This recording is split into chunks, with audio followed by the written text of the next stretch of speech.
नमस्कार, आप देख रहे हैं न्यूज़ चक्र। मैं हूं आपके साथ विकास वर्मा। कोटपुतली में आज एक साथ दो आगजनी की घटनाएं होने से प्रशासन के हाथ पांव फूल गए। कोटपुतली के बीडीएम जिला अस्पताल में जहां आगजनी की घटना हुई, वहीं केसवाना के एलोस्टोन कंपनी में आग लगी और आग की इतनी विकराल थी कि फायर ब्रिगेड की दर्जनों गाड़ियां आग बुझाने में अभी भी जुटी हुई हैं।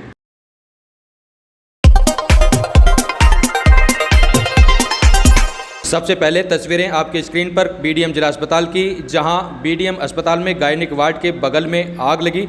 आग लगते वक्त पूरा जच्चा बच्चा वार्ड भरा हुआ था और यह बताया जा रहा है कि एसी फटने से ये आग लगी है। अस्पताल में आग लगने की सूचना जैसे ही मरीज व उनके परिजनों तक पहुंची, अस्पताल में अफरा तफरी का माहौल हो गया और भीड़ को एकदम से संभालना मुश्किल हो गया। तस्वीरों में आप देख सकते हैं कि किस तरह से जो परिजन हैं और मरीज हैं वो अस्पताल की छतों से नीचे उतरने की कोशिश कर रहे हैं या फिर कूदने की कोशिश कर रहे हैं, लेकिन आपको बता दें कि यहाँ किसी तरह के किसी के हताहत होने की कोई सूचना या नहीं है। दरअसल जो आग है वो गायनिक वार्ड के पीछे लगी थी और बताया जा रहा है कि जो एसी है उसमें किसी ने बीड़ी फेंक दी थी और उसकी वजह से ये आग यहाँ पकड़ी। लेकिन इसमें लापरवाही जो सामने आ रही है, बीडीएम अस्पताल के जो गार्ड हैं उनकी यहाँ लापरवाही देखने को मिल रही है कि अगर वहाँ कोई गार्ड तैनात होता तो शायद आज ये हादसा होने से बच जाता। फोन आया मेरे पास में, क्या तुरंत मैं बात पे आया और जो मेरे डीडीसी के कार्यकर्ता थे और सारे हॉस्पिटल वालों ने तुरंत बात पे आए, मरीजों को तुरंत शिफ्ट करवाया। शिफ्ट करवाने के बाद में आग पे काबू पा लिया। किसी प्रकार की कोई जना प्रभु की असीम कृपा रही, प्रभु की असीम कृपा रही कि किसी प्रकार की कोई casualty. Thanks God, thanks of all. तो आज एक साथ कोटपुतली में दो आगजनी की घटनाओं से न केवल अस्पताल प्रशासन या फिर कोटपुतली प्रशासन सकते में आ गया, आमजन के पास भी जैसे ही सूचना पहुंची वहां भी दहशत का माहौल हो गया। आपको बता दें कि केसवाना जो फैक्ट्री है वो प्लाईवुड बनाती है और वहां भी आग इतनी विकराल थी कि उसकी धुआं का गुब्बार कोटपुतली शहर तक दिखाई दे रहा था। और इधर बीडीएम अस्पताल में आगजनी की घटना के बाद में जैसे ही लोगों को इसके समाचार मिले, लोग एक दूसरे को फ़ोन करके अपने परिजनों या फिर उनके मरीजों के हालचाल जानने के लिए एक दूसरे को फ़ोन करने में जुट गए थे। अब आपको दिखाते हैं केसवाना इंडस्ट्रीज के मौका देखा हाल।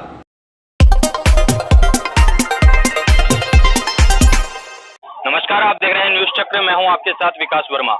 इस समय केसवाना में है जहां एक प्लाईवुड कंपनी है एलोस्टेन और इसमें आग लगी है। बहुत विकराल आग यहाँ लगी हुई है, धुएं के गुब्बार दूर तक उठते हुए आप देख सकते हैं कि किस तरह से एक विकरालता यहाँ लिए हुए है। कोटपुतली से पुलिस प्रशासन यहाँ पहुंचा हुआ है, दमकल की गाड़ियां यहाँ पहुंची हुई है और आग पर काबू पाने के तमाम प्रयास यहाँ किए जा रहे हैं। लेकिन आग की विकरालता आप यहाँ उठ रहे धुएं के गुब्बार से लगा सकते हैं और कितना क्या कुछ यहाँ नुकसान या कंपनी को हुआ है, इसको लेकर के हम बात करेंगे। यहाँ जो कंपनी के एडमिन केयरटेकर हैं दिलीप जी, ये यहाँ मौजूद हैं, इनसे बात करेंगे कि सर कितने बजे क्या आग लगी और क्या कारण रहे इसकी। ये मशीन चालू थी हमारी, करीब 12 यूनिट है इसमें।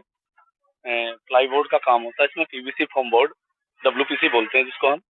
ये 2:45 बजे करीब की बात है। अचानक मशीनें चल रही थी तो कुछ हमारा पाउडर पड़ा है, वहाँ से कुछ चिंगारी लाइट का, मैं वहीं था, कुछ लाइट का लगा है मुझे शॉर्ट सर्किट, वो एकदम से हुआ, पाउडर में आग लगी तो एकदम से बेकाबू हो गई। कुछ हमारे वर्कर्स थे जो अंदर काम कर रहे थे, उन्होंने कुछ हमने किया। हमारा यहाँ 50,000 क्षमता की पानी का एक टैंक है और हमारी फायर वाटर लाइन है, उसको हमने पाइप को खींचे लेकिन आग बेकाबू हो गई थी, हम काबू नहीं पाए। हमने इन्फॉर्म किया चौकी, औद्योगिक क्षेत्र पुलिस चौकी, उसको नियर अबाउट हमारा पनियाला थाना है उसको।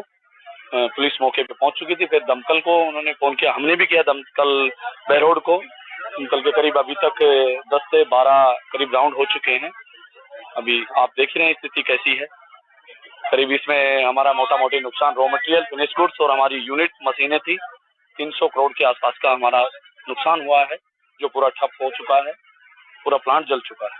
तो अभी 300 करोड़ के लगभग आप नुकसान बता रहे हैं और करीब कितनी 14 यूनिट आप यहाँ बता रहे हैं जो अभी 14 यूनिट थी जिसमें पूरी वो मशीन, उसमें करीब 150 वर्कर कुछ काम करते हैं उस यूनिट में।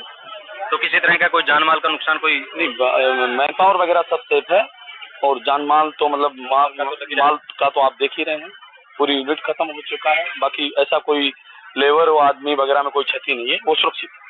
बिल्कुल इस चीज का यहाँ बचाव है कि किसी तरह की कोई लेबर क्षति यहाँ देखने को नहीं है, लेकिन बता रहे हैं कि 300 साढ़े 300 करोड़ का फिलहाल यहाँ नुकसान कंपनी को हो चुका है और जो प्लाईवुड कंपनी ये बनाती है, एलोस्टन कंपनी है केसवाना की, और यहाँ लगभग 14 से 15 फेरे हो चुके हैं दमकल के, और पुलिस प्रशासन यहाँ जुटा हुआ है। तो और जो कंपनी की जो मैन पावर है वो यहाँ जुटी हुई है आग को काबू करने में। लेकिन आप देख सकते हैं कि आग की विकरालता कितनी भयानक है कि धूल के गुब्बार दूर दूर तक उठते देखे जा सकते हैं। और फिलहाल यहाँ पूरी तरह से दमकल लगी हुए हैं, जो फायर ब्रिगेड के साथ में जो आए हुए हैं कर्मचारी वो भी साथ में लगे हुए हैं कि किसी तरह से आग को काबू किया जा सके।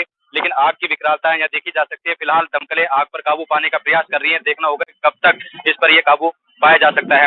यही इसमें है कि कंपनी को कितना क्या नुकसान हुआ ये हमने बात की, और बताया जा रहा है कि इसमें किसी तरह का कोई शॉर्ट सर्किट यहाँ देखना हुआ था, उसकी वजह से ये आग पकड़ी, जिसके बाद में जो कंपनी के पास में मौजूदा स्थिति थी, जो वाटर टैंक था उसका यहाँ उपयोग किया गया था। लेकिन उससे जब बात नहीं बनी तो उसके बाद में बहरोड से दमकलें मंगवाई गई, कोटपुतली से दमकलें मंगवाई गई, और फिलहाल जो दमकलें हैं वो लगातार फेरे कर रही हैं और जो आग पर काबू पाने के लगातार प्रयास यहाँ जारी हैं। विकास वर्मा, न्यूज चक्कर, कोटपुतली। राजस्थान की बावड़ियां, कुएं, तालाब और सरोवर न केवल पेयजल स्रोत रहे हैं बल्कि ऐतिहासिक धरोहरें भी मानी जाती हैं। लेकिन देखरेख के अभाव में ये जर्जर हालत में पहुंच चुके हैं और स्थानीय लोग इन्हें कूड़ादान बना बैठे हैं, जिसके चलते इनकी हालत दयनीय हो गई है। राजस्थान के इतिहास, कला व साहित्य को समेटे इन ऐतिहासिक धरोहरों का संरक्षण करना आज बेहद जरूरी हो जाता है। मेरा नाम राजीव सैनी है। तो आज हम लोग राजस्थान दिवस मना रहे हैं। तो पिछले 73 सालों में जो हमारी सरकार है उसने ना तो जो पौराणिक अपनी सभ्यताएं तो नहीं बोल सकते, पर सभ्यता में शामिल हैं, अपनी बावड़ी हो गई, कुएं हो गए, या जो भी अपने इतिहास में मिली है अपने को, तो सरकार ने उसके लिए कुछ खास नहीं किया। अपनी राजस्थानी भाषा देख लीजिए आप, सरकार ने ना तो संविधान में शामिल है, क्षेत्रीय भाषाओं को सरकार ने कोई बढ़ावा नहीं दिया। तो भाषाओं का ये है कि इसको जो महत्व मिलना चाहिए था वो मिल नहीं पाया। अपनी राजस्थानी बोलते हैं कि राजस्थान राजपूताना, भाई राजपूतों की, वीरों की भूमि है। तो इसकी जो क्षेत्रीय भाषा है राजस्थानी, कहीं ना कहीं इसमें वो कमी रह गई कि इसको एक संवैधानिक दर्जा नहीं मिला। मेरा नाम भूपेंद्र सिंह शेखावत है और आज हम 30 मार्च को राजस्थान दिवस मना रहे हैं। इस उपलक्ष्य में हम राजस्थान के बावड़ी, तालाब और पुरानी जो भी धरोहरें हैं उनके बारे में जानकारी इकट्ठा कर रहे हैं। तो आज हम कोटपुतली के इस गांधी सागर तालाब में आए हुए हैं। इसको बावड़ी बोलते हैं यहाँ पे। इसकी हालत जर्जर हो रखी है और सरकार का ध्यान इसकी तरफ जा नहीं रहा। तो मेरा अनुरोध है नगर पालिका से, नगर परिषद से, कि जो राजस्थान की पुरानी धरोहरें हैं उनका संरक्षण करें, उनको ठीक करवाएं। एक समय बहुत अच्छा था, जो कुएं बावड़ियों में बहुत पानी था, लोग बाल्टियों से पानी खींच लेते थे। आज जैसे छोटे छोटे कुएं होते थे वहाँ गूंड होती थी, उनमें भी खूब पानी रहता था, लेकिन अब सब कुछ सूख गया है। कोई इनकी तरफ कोई ध्यान नहीं दे रहा है। ग्राम पंचायत सुजात नगर के ग्लोबल इंटरनेशनल स्कूल में योग गुरु पूर्णमल यादव व सरपंच विनोद देवी के सानिध्य में राजस्थान दिवस के अवसर पर योग का आयोजन किया गया, जिसमें योग गुरु पूर्णमल यादव ने ग्रामीणों, युवाओं व बच्चों को स्वस्थ और फिट रहने का महत्व बताते हुए प्राणायाम, ओम उच्चारण, अनुलोम विलोम, कपालभाति, भ्रामरी व गोमुखासन सहित अनेक क्रियाओं के बारे में जानकारी दी। साथ ही भौतिकवाद के युग में योग क्रियाओं से स्वस्थ व तनाव मुक्त रहने के मंत्र भी बताए। इस अवसर पर सरपंच प्रतिनिधि हरियाम कटोरिया, महावीर प्रसाद, कालूराम गुर्जर, जयप्रकाश सोनी, रामस्वरूप वर्मा, हवा सिंह गुर्जर, मोहन मीणा, राजू डोई सहित अनेक ग्रामीण उपस्थित रहे। सभी ने योगाभ्यास की सराहना करते हुए योग गुरु पूर्ण को धन्यवाद दिया।